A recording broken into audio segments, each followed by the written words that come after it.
AP inter పరీక్షల మూల్యాంకనంలో ఒక వింత లేఖ వెలుగులోకి వచ్చింది. సార్, నన్ను పాస్ చేయండి అంటూ ఒక విద్యార్థి తన ఆవేదన పేపర్ మీద బొమ్మల రూపంలో వివరించాడు.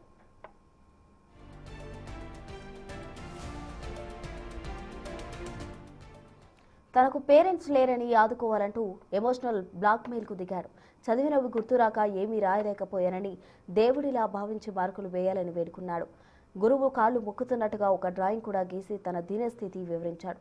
పరీక్షలో మార్పుల కోసం ఇలాంటి వింత ప్రయత్నాలు చేయడంపై సర్వత్రా చర్చ జరుగుతోంది.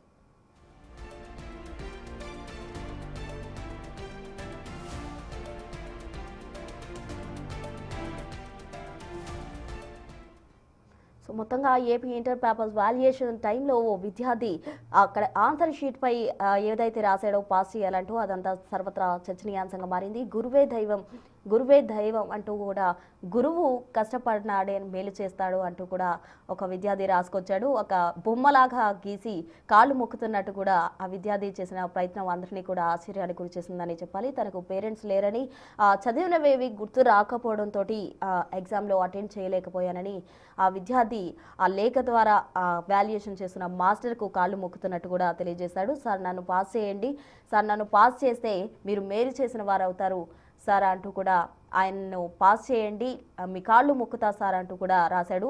అవన్నీ కూడా తను ఏదైతే రాశాడో అందులో కూడా మొత్తం తెలుగు కూడా స్పష్టంగా లేని పరిస్థితి. అంటే ఆ విద్యార్థి ఎంతలా చదివాడో కూడా అర్థం చేసుకోవచ్చు. ఇది సర్వత్రా చర్చ జరుగుతుంది. ఎందుకంటే చదివి ఎగ్జామ్ అటెండ్ చేయాల్సింది పోయి ఈ విధంగా రాయడం సర్వత్రా కూడా చర్చనీయాంశమైందని చెప్పాలి. ఈ వింత లేఖను బట్టి ఎటువంటి డెసిషన్ తీసుకుంటారు, ఎలా ముందుకెళ్తారనేది చూడాలి.